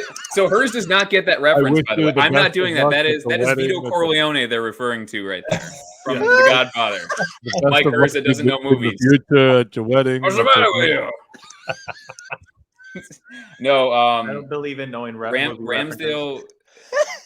No, don't answer your own question, Kelly. Yeah, I mean, I'm right, so it's fine. It's fine. That was a fact that he stated. That wasn't a statement up for debate. I'm going to disagree. Okay. Not strongly disagree. I'm going to disagree. I agree with your comment that David Raya is a better goalkeeper. We, in the back channel, were talking about, and actually, I think we even put this out in public on Twitter, about his post-shot XG and how it's bottom of the league this season, and it was near the bottom of the league last season, and David Raya was a top four. It was in the top four of that particular stat. So the thing that Ramsdale, you might suspect Ramsdale is better at than Raya, because Raya gets praised for his distribution. And I think it's pretty clear that most people think he's better at that than Ramsdale is shot stopping. And Ramsdale has been criminally bad at it, honestly, for the last season and this season as well. Where I disagree with your comment is that I think there's just so many fixtures coming up. And I think that I don't think Arteta is going to do the whole black and white, like, oh, you're now out and never playing again, Aaron, because you've not been playing well. I think what will likely happen is that Raya will get the better, the certain kind of fixtures, maybe like the more important fixtures, and Ramsdale will get the lesser of the fixtures at some point. I don't even know if it's going to even happen after the international break, but I do think it'll happen at some point this season. So if you were I disagree. If you were watching when Clive Palmer was on in the second hour, his fourth question answer, or his answer to the fourth question, which is what's your kind of out of left field prediction for the year, was that we were going to basically see almost an even timeshare. I'm paraphrasing, but like that it wasn't going to be one of them does all the Premier League games and the other one does all the cup games. It was going to be something a little bit maybe more fluid than that, maybe a little bit back and forth. So that would be a disagree to the taking it and never giving it back thing, which is basically what Ramsdale did to Burn Leno. Yep. But and I kind of think, because basically anything that Clive says has to be given serious consideration. And I think, when you combine that with the point that I think we are really, really close to seeing Raya's debut. If it's not the Everton game, it might well be, the very next game after that. I think he could have a point. I mean, I think we may see just kind of situational, almost like tactical, like what does the opponent require? Not what is the occasion, but does the opponent require someone that we need to go long over the top with, or someone we want to play out of the back? I mean, it could be a very, and again, that could end up leading to tinkering and overcomplication, but as long as the two of them are okay with it, and Ramsdale, we know, is ready to fight for his place and he's not going to sulk if he's sitting on the bench. I think it's not a bad thing. I didn't mind this transfer. Well, Ramsdale said, like, he was asked about like his thoughts about him coming into the club, and then Ramsdale, I thought this was great. What he said was like, listen, I did the same thing to when I came here. So why should I expect that it shouldn't happen to me? Which shows to me that that he's mentally ready for the fight. And like jokingly, like as soon as all the talks about Raya coming into the club, and then when he got here, Ramsdale saved 2 penalties in the last 2 games that he during that time he saved 2 penalties. So like that never happened before. So like already in the Emirates Cup and the Community Shield in penalty shootout. Yeah. I mean, they're both quote unquote friendlies. But like he was terrible at penalties before that. So like it goes to show like the pressure that he's under, it's working. Like he's saving penalties. He didn't do that before, so like he's stepping up his game. Do you remember when Chesney rose to the top of the depth chart? He started that season 3rd. I mean, who knows? We could be seeing Karl Hein in the Champions League final. Arthur Akpogbo, back recalled from loan from Wrexham. So Ramsdale can prove that to me by Ramsdale can prove that to me by stopping more than one shot a game that's not hit directly at him. And he hasn't done that. You were going nuts about Ramsdale after that. Oh Barcelona, my God, he just the United goal that he let in. Even the one, first of all, the Traore one against Fulham hit him in the fucking face, and he's still in the one save he made at United. He parried it right there, and like Ben White had to go and save him by. Don't get. I'm sorry. This is not Kelly. FC's right. This is not Kelly. Prior hour. Sorry. This is what Kelly does. No, look, I will say this, Kelly. You is what we thought he is. You exactly. Let him off the hook. That's a good Denny. I'm from Minnesota, so that's a very, very good Dennis Green reference for me right there. That's very good. Oh man, sorry to our UK listeners who won't get that at all. Google it. Not worth researching anything relating to Vikings football. My God, save yourselves of the 5 minutes. And that was for Arizona, who also sucks. So it's all right. Absolutely love that. All right, we're gonna continue on, Chris. The floor is yours. We did our Ramsdale Power Hour, as people were calling it. We had to do that. Ramsdale cannot escape Kelly's wrath, and not even an international break when the man doesn't play. So he got him. Is it my turn? Yes, sir. Have at it. Okay, so this one might. I'm not saying I agree with this statement, by the way. I'm putting it out here for conversation, so don't kill the messenger. But he's undercover. Oh man! All right. Spurs will finish above both Chelsea and United this season. Now, before you start answering, just be reminded, Tottenham are in second right now. I know it's only 4 games in, but they are looking decent. Meanwhile, Man United don't have a right winger. They look like shit. They are in 11th in the table right now, and Chelsea have no idea what they're doing. They've got like 10 injuries and are sitting in 12th right now. So Spurs will finish higher on the table than Chelsea or Man United both. I think that's an easy, strongly agree. I mean, Spurs are well coached. They're not. Their problem is if they have players that get hurt, because the drop off from their starting 11 to like having to bring in 4 or 5 different players in rotation is unbelievable. They don't have to rotate during the Premier League that much because they don't have any Europe this year. So if they can stay healthy, I'm actually a little. I'm not worried about them, but I think they'll make the top 5, which is Champions League next season if they stay healthy. I don't count on the fact that they will, but I mean United and Chelsea. I don't see either one of those teams. Those are both teams that are just getting worse and worse as time goes by. They're not like on the rise from 15th up to 7th like we did a couple seasons ago. They're just going down.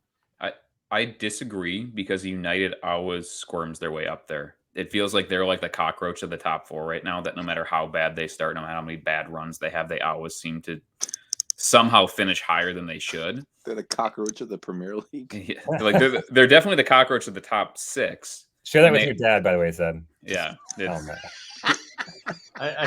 The best picture ever of Sebby is Sebby is literally 18 inches taller than his father. So like it is a triumph, of like, genetics.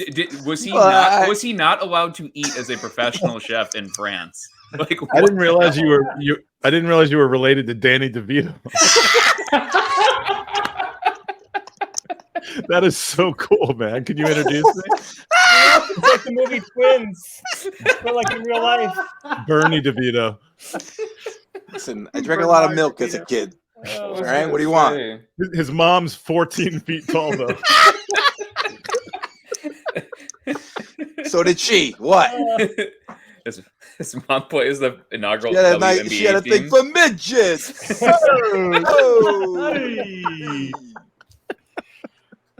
I'm gonna.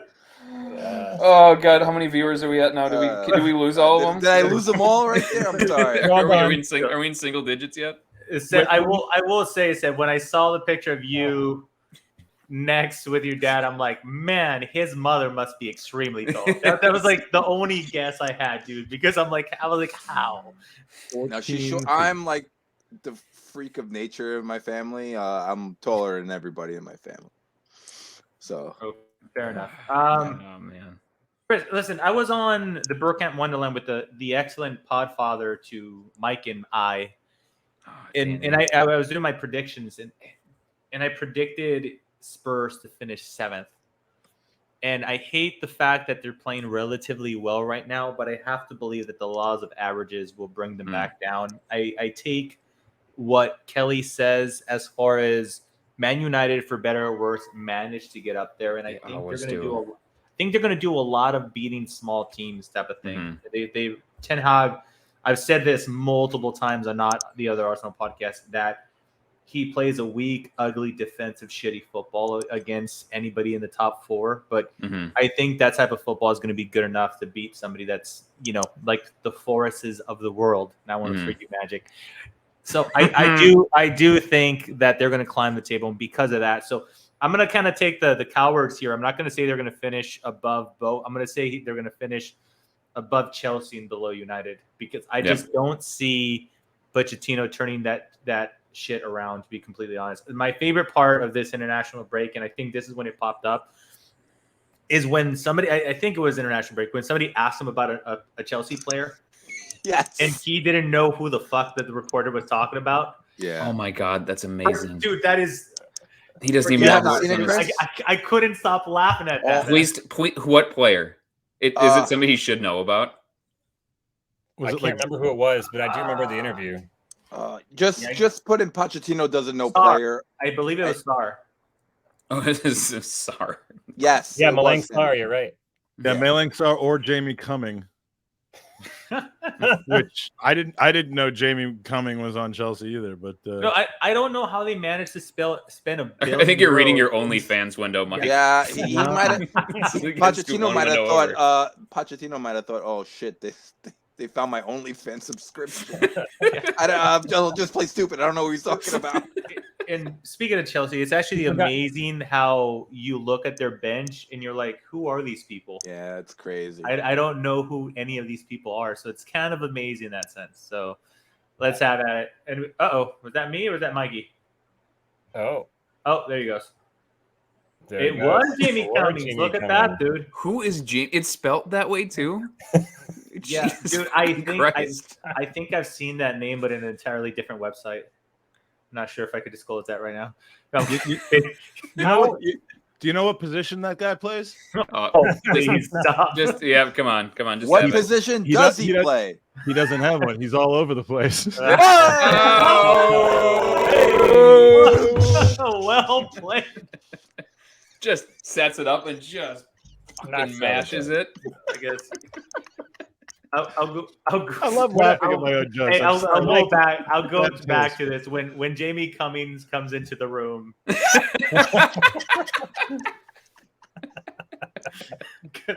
Because it's the gift that keeps on giving. I can't use that. All right, we're getting ourselves into a sticky area. Yeah, we're gonna get. All right, reel this back in, Sebby. Mike, let me say one more thing. Let me say one more thing about this. Preferably not from Jamie. No, how bad is Antonio Conte though as a manager now that he's got Ange Postecoglou, who no one had really ever heard of before he went to Celtic, right? And certainly some people hadn't heard of him until he came to Spurs. Can get a tune out of this team to the point where we're asking, can they finish above Chelsea and United?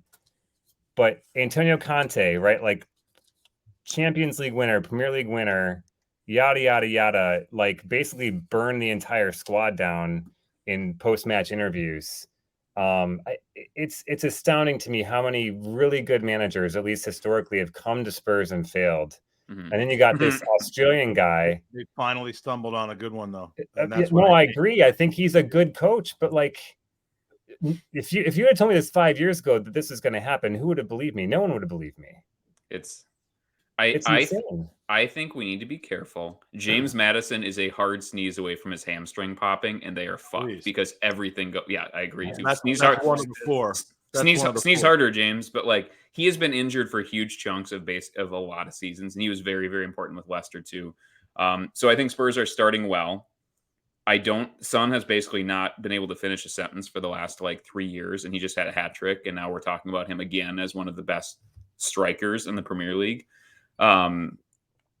I think we need to pump the brakes a little bit. Let's see where they're at in a couple months. I think they're going to be better than we thought. I don't think they're going to be a dumpster fire, which is really, really sad, but they are towing a lot of shitty players through that. And a lot of very, very mediocre players are kind of going along for the ride. And I don't have a ton of faith. I mean, they're kind of in that spot where their talent is probably 6th to 8th, right? And so if they finish 4th, it'll be a hell of an accomplishment. And they could do it, but I don't think the lack of talent and lack of depth and inexperience of our everybody's good buddy. I think Ange is getting a lot of rope because he has a silly name and he's a gregarious press conference guy. I don't think we're really evaluating him based on it. It's really, everybody really wants to like him. And so we're really, really, really giving the benefit of the doubt on a lot of stuff. And he plays an entertaining style of football, and he just doesn't play a terrible set of football, which is what they've been playing for like 3 years. And ironically, I think that his style of football is going to suit us better as an opponent because they're going to come at us, and we can whip teams that try to do that. It's the boring Conte ball that would lose against Burnley, although they, and then beat City on the day. That scared me more. So as bad as they were better equipped to beat us. And right now, I mean that game in a few weeks at our place, I think could be like a 4-2. It could be like a gunfight or a swashbuckling kind of game. So I think they finish above both United and Chelsea because they're both dog shit. There's so much inner turmoil in both clubs that it's quite hilarious to see. It's quite nice. What's hilarious to see about Spurs is that they get this quote unquote, according to their fans, great manager, this attacking football that they've been asking for the last 20 years. And they get him right after they sell their greatest goal scorer and greatest player of all time that's never won them anything. It's just like imagine Kane in that club right now, like what he'd be doing and how much of a threat they'd be with Kane playing with them and scoring goals. I mean, like, so that's just, to me, that I think that's kind of hilarious to see. Ryan Youngblood coming in with the headmaker in the live comments says Brighton finishes above Spurs, United, and Chelsea. I like that. I love it a lot. As long as they don't mess with us, I'm all behind Brighton. I mean, I love what they're doing there. I've been to the MX and watched them a few times, and they're doing everything the right way. I think third or fourth could be their ceiling this year, and I would like to see that because obviously it takes one of those other teams out. That's a hell of a ceiling for their situation. I think that there's going to be some mean regression. I think they've just lost a lot of talents. And when the games start coming, thick and fast with Europa, that they could end up having a bit of an issue. But if they have enough depth to survive that, and they get some luck with injuries, I want to root for them to excel. I don't want to root for Newcastle or Villa or any of those teams to excel. But Brighton, I almost, it's what makes you believe in Brighton is that they've acquired some elite talent. And they have a really, really good manager too. So a lot of times you have a really good manager, but you don't have the squad. Like, I mean, look at some of the managers who have managed really shitty teams and could barely get a tune out of them, right? But they have really, really. I mean, they're the elite recruiters. It doesn't last forever, by the way. To all the people want to jump on Brighton's band, like Leicester won the Premier League not long ago. They are down now because if you can't keep playing that same trick forever. But they are in the middle of that trick, and they are doing it at a pretty damn high level. And so, yeah, they are probably in the midst of their probably peak 3 years with this cycle. And De Zerbi is quite keen for the next giant job. So like he is probably the next person who's going to go to Chelsea and fail. So hopefully that happens sooner than later. Because I don't like him coaching a good team. I don't like it. I don't like him coaching a team at all. If he skips to another club, then Brighton are finished. By the way, but let's find another one. They'll probably pull like here's what Brighton would. They go get Nagelsmann, and he'd be great. That's what they would do, because that's what Brighton do. Yeah, they do be doing good things. Seb, you're gonna have the privilege of asking the last question, the last statement, if you will, and we're gonna make this a little bit of a tighter, and that's ironic coming from me who rambles on and on. But Mike does have 4 questions that he's asking every single guest on the pod, and you 3 are gonna have the privilege of answering it. And then, of course, we're going to have the raffle at the end of this hour. Have at it, Seb. Arteta at one day will have a statue in front of the Emirates. Believe it or not.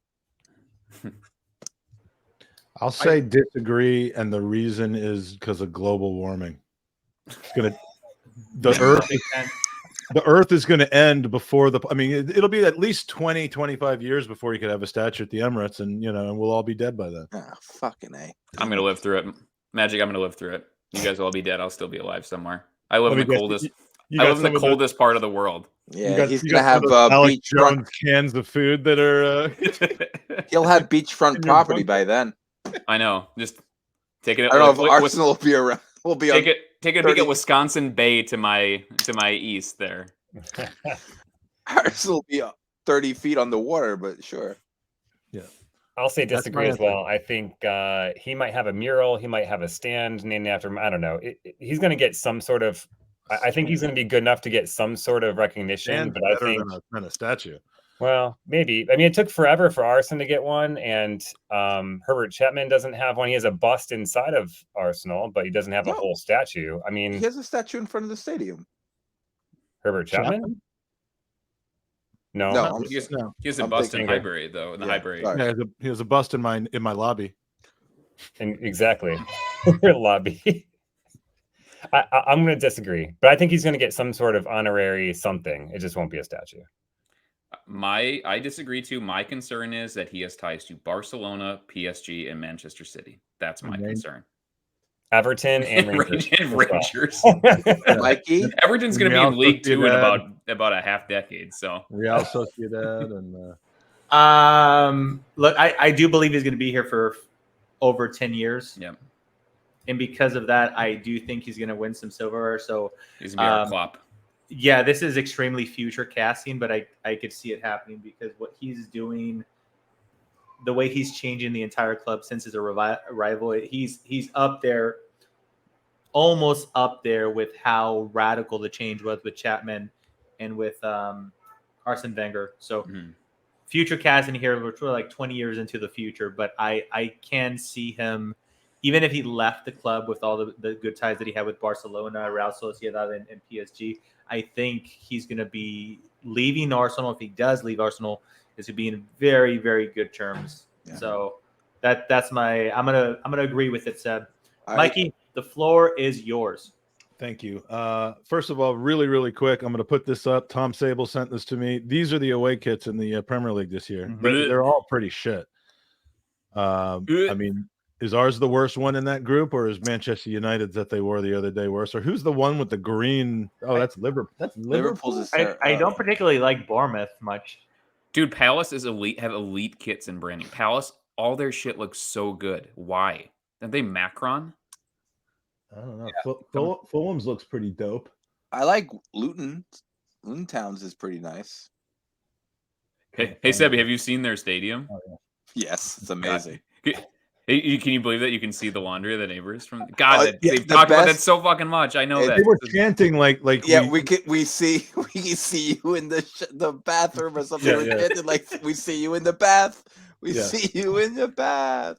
Yeah, the poor granny who's been living there for like 20 years. Like, well, those guys shut the fuck up. Like, it just gets louder and louder every year. More and more shit outside the house. Yeah, no, that's amazing. Their story. All right, so we got to whip through now. We got 4 of you. Oh yeah. 4 of you that need to go through the 4 questions. So and we've got 15 minutes left in the hour, including the need to do a draw here. So we have your top 6 in no particular order. We have the Ballon d'Or winner. We have the first coach to get sacked this season, and we have your kind of out of left field pick, which I guess is kind of the same thing as your take it or leave it, which is kind of the same thing as your spicy take. But we're not going to be debating or arguing about this one. So, Mikey, we're going to start with you, so that we don't have to do you later. Your top 6. Arsenal, Manchester City, United, Newcastle is going to creep back up there. Aston Villa and Liverpool. Okay. Ballon d'Or. Unfortunately, it's a popularity contest, so Messi. All right. Coach. The coach, whoever the Luton Town coach is, I think he's just going to lose the first. He's just going to lose guy. Yeah, who I can't remember. Now, when you get sacked, do you have to go take a dump in front of everybody in the stadium in the bathroom? Or that's exactly what's going to happen. If he's the right kind of guy, that'd be a reward. That's like a severance package. He gets to do that. Dude, they're so bad. That's all. Forest they're fucking horrible. They signed to Heath Chong, and that was their big signing. And then what was the last one, Mikey? Your kind of out of left field prediction. Jesus, Mike, I keep on getting asked to do these. And I know in world football for this year, something that you wouldn't have expected to have happen. Okay. 5 Arsenal players are going to score 10 goals or more. Right. That's a little out there, right? Totally. Mm-hmm. Yeah, I don't think it's ever happened, if I'm being honest. That would be nice. Okay. Sebby. League is Arsenal, City, Liverpool, Brighton. What I got? 2 more.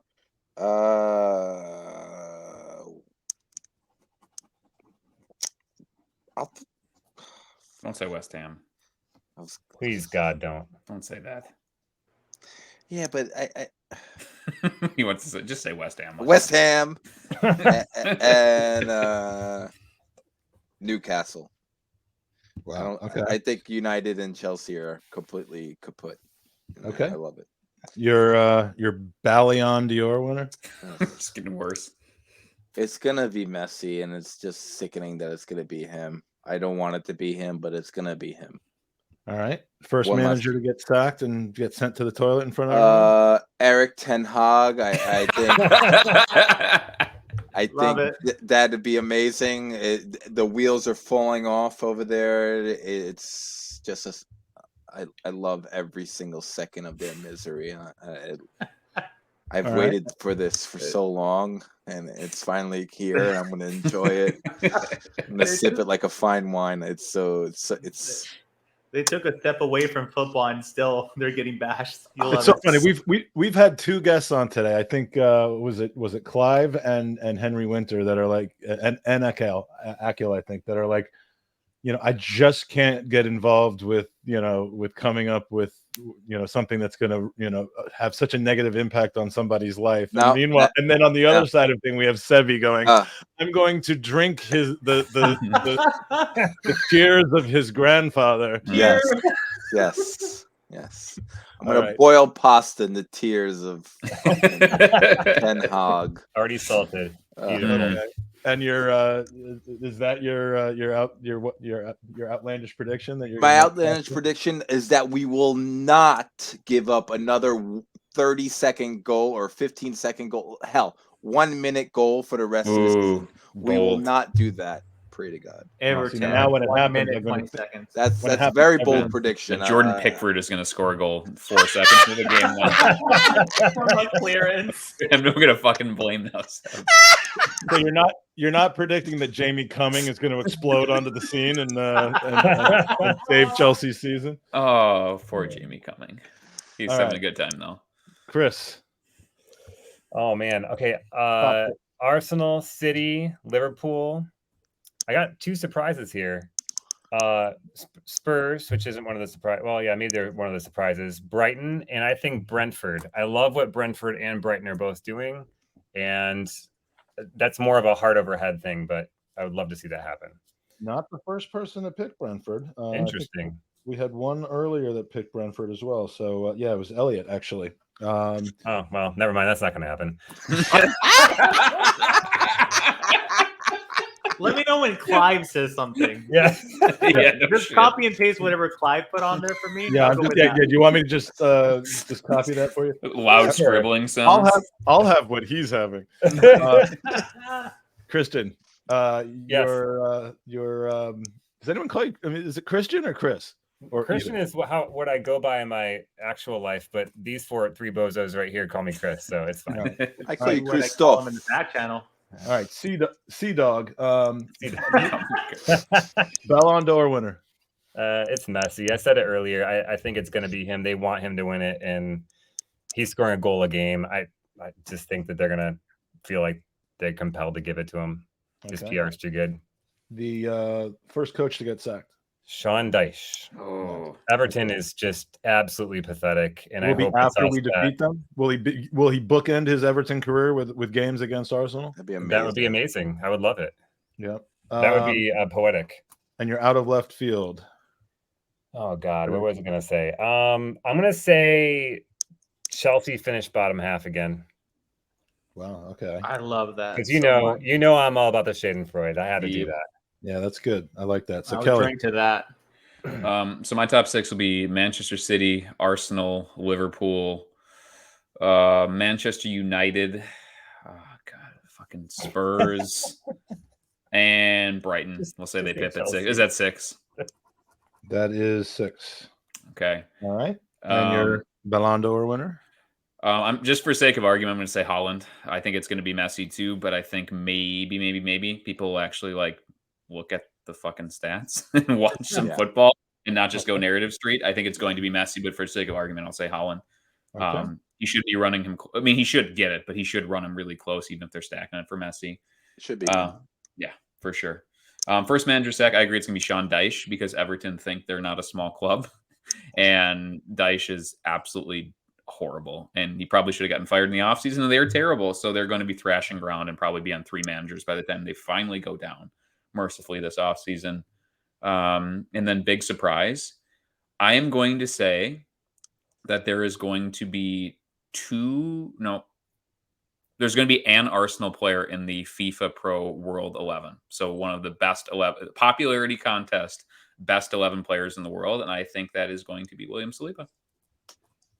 Nice. Love that. Okay. I'm actually going to do mine now because I feel the brethren with you guys. I'm bestowing this upon you. He's burying it in the middle of the night so nobody hears. Yeah, exactly. Yeah, this is that's pretty much. Don't mess it up. There's 101 listeners right now. Top six. We added 5 listeners to this. Yeah, you have held you've held court. I love it. It's fantastic. So we got City, we got Arsenal, we got Liverpool, we have Brighton, Spurs, and I'm probably gonna have to say United. Which if my prediction from earlier, where I agreed with what I think it was Kelly's prediction was, then that means Spurs is finishing 4th or 5th. So Messi will win the Ballon d'Or. It's not about who you think should win; it's about who you think will win, and I think he's going to win. I agree with Sean Dyche being the first coach to get sacked. And my out of left field prediction is that sometime before the end of the Euros next year, which is, I guess, when we can officially consider the calendar closed, a player in top level world football will be injured seriously by a fan invading the pitch. Wow. Oh, that is dark. Yeah, I mean, it's very uplifting. It's very uplifting to talk about that sort of thing. But you know, that idea came to me watching the Brazil game the other night. I mean, they had like 84 people coming out of the stands. There's one guy who got he completed the Brazil team before any cops came onto the pitch to try to take care of him. He went to like 3 or 4. He went to Vinny, he went to Neymar, he went to, and you know, that shit keeps happening. Somebody's going to go there with some Monica Seles intention. Thank goodness Gabriel was on the bench by then. Yeah, I mean that is true. That was a little scary, but yeah, I mean it's just not everybody's just out there to take a selfie, and that's somebody hit. I'm just trying to break the mood because Mike is such a downer at this point. It's going to be Goldbridge is going to go after there with like a 2x4 going after the United players. Goldbridge is like dragging him by. Is that Hacksaw Jim Duggan coming video on game chair over his head? He's gonna walk out there. He has a booger hanging out of his nose. The wrestling comment. Yeah, me and Magic Mike are to start not another wrestling podcast. I love that. We've been talking about that for years. I mean, we it's called not. And I'm telling you, we're going deep in our bag. You doing a podcast tonight? Nope. I'm telling you, we could get Charlie Watts to come on it. He loves it. Yeah, he loves wrestling. So we'll get Charlie Watts and Troops. Yeah, I'm sure that'll go over well. I'm not listening going to that viral. podcast. There's no way you couldn't pay me to listen to that. I'll bring him. That's too bad because we were going to try to pay you for that, but we deals off, Magic. We'll ask Charlie when he's on, and God knows how many hours. I guess maybe 8 hours from now, but. Not another Arsenal podcast. I'm telling you guys, I didn't think this when they first started. I have to tell you this, but we didn't think so either. No, but I like that you kept at it, and quite honestly, you are way more regular, and I don't mean that like Metamucil wise. I mean like you are way more regular than the Gooners podcast is at this point. You've got a very passionate, strong, devoted listener base, and I think you deserve a lot more than that because you guys are absolutely dozens. And dozens. I mean, we get literally 3s upon 3s of people that watch our podcast, and you deserve more than that. So this is the way that you can reach these gentlemen on Twitter. Some of them, none of them, maybe actually on Mastodon if you're interested in that sort of thing. But these are the Twitter handles. Reach out to them. When do you typically pod? What is it? Monday or Tuesday night? So Tuesday night for us, 3 a.m. UK, Wednesday morning, pretty much. You catch us on the flip side. This season we did start at 4:30 in the morning. You have to take an antenna and put it at the top of your house in the rain and wait for the gigawatts. No, This season, in the hopes of airing live in a little bit more UK friendly-ish time, Chris and I and eventually the other guys have been doing preview podcasts, short 30, 40-minute podcasts. So we've been doing that. Right now, as it stands, it's just for league games. So you can catch us on a regular basis on a Thursday or Friday leading into the games, and which Chris and I continue to make an ass out of ourselves, completely predicting the starting 11 wrong 100% of the time. And, so thank you so much. NAAP is my favorite. But he's a big supporter. Gooner Works is a big supporter. We have a lot of regulars of the podcast that join us. And I will say we've been roughly over 100 viewers. So we don't normally handle this big of a crowd on NAAP. So thank you so much for not fleeing at the sight of a completely unknown podcast. Truly appreciate you guys. And and as you can tell in the last couple of hours, we do have some two really smart, big brain people. And Sebby and I are normally the clowns of the podcast, but we really do try to mold that together, if you will. Stupid. But we try to have fun. And I own it. And we've had fun in some of the most dire of seasons and results, so we could have fun when we're having a good time on the field too. So, if you have the opportunity, drop by, give us a subscribe, or follow any of us, and we'll lead you to the river to drink some water. Yeah, all that shit. That got really weird at the end, but I haven't done the prize draw yet, so we're it's just a Guatemalan thing, Mike. You wouldn't. We're going to quickly do the prize draw. This prize is for a picture pack, which is something that the club actually, Mark Brindle, the supporters liaison, sent to me. It is a number of very nice pictures taken by the one and only Stuart McFarlane, and we've got and one of them is signed, a very good one, but we've got one of Lee Dixon, and again, the part of the fact of this is that it was taken by Stuart McFarlane. We got Ray Parler, we got Nigel Winterburn, and then a signed one of Ian Wright. Very nice. It's a picture pack with such a great kit with Ian Wright signed picture, and you will get that if your name comes up in the draw that is about to occur. And the winner, hold on, don't do the drum beat yet. The drum roll yet. Now do the drum roll.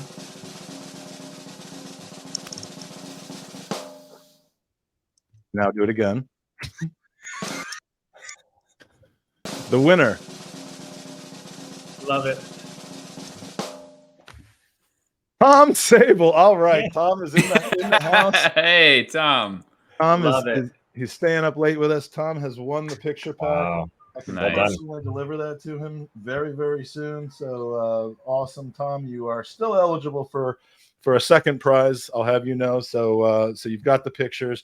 You're still eligible for a Cat A prize, which are mostly jerseys and signed kits. So great, Tom. Always love when the winner of the prize is actually in the chat at the time. So, fellas, thank you so much for joining us. Love all of you guys. And anytime you're down a man and you want somebody to stand in, reach out. Mike Herz.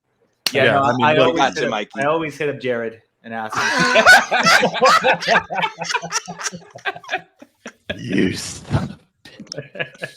All right. Love you guys. Take care. Magic. Thanks, guys. Catch you later. Hey, Gooners. This is Alan Smith. This is Kevin Campbell. Lee Dixon. Colin Lewin. It's Gary Lewin. Charles Watts. Dan Potts. James Benge. Danny. Tom from the Gooner Talk here. Simon Collins, you may know me from the Evening Standard. You may know me for my time at Arsenal. You may know me from Arsenal or even the hybrid squad. I'm a Birdcat Wonderland. Being that physio sat on the bench next to Arsenal with my rubber gloves on. The former Arsenal physio. The Emirates press box, from writing, from Twitter. From goal.com, from Twitter, from YouTube. Football is the beautiful game and it brings us all together. Sometimes there are things even more important than wins and losses. And yes, even transfers. Every 30 seconds, someone in this world gets diagnosed with blood cancer. The Leukemia and Lymphoma Society works towards curing blood cancers and provides support to families currently dealing with these diseases. Gooners vs Cancer was started in 2017 by a lifelong Gooner who lost his father to leukemia way too young. Since 2017, Gooners v Cancer has raised over $75,000 for the Leukemia and Lymphoma Society. and we need your help to keep the fundraising going in this year's campaign. Every donation helps. Every donation helps. Every donation helps. Every donation helps. No matter the size. And every donation enters you into the Gooner raffle, where you have a great chance to win amazing Arsenal prizes, including game tickets, stadium tours, signed men and women's shirts, and maybe a retro signed shirt by yours truly, Lee Dixon. Me, yours truly. Yours truly, Super Kev Campbell. So much more. It's easy to take part. Just go to www.goonersvcancer.com and donate directly to the charity. Pick the raffle prizes you want to enter to win, and wait for the drawings at the end of the campaign. Again, that's www.goonersversuscancer.com. We all know that victory grows out of harmony. Victory grows out of harmony. Victory grows out of harmony. With your help, we'll be victorious against blood cancer once and for all. Thank you for your support. Thank you for your support. Thank you for your support. Thanks for your support. Thanks for your support. Thank you for your support.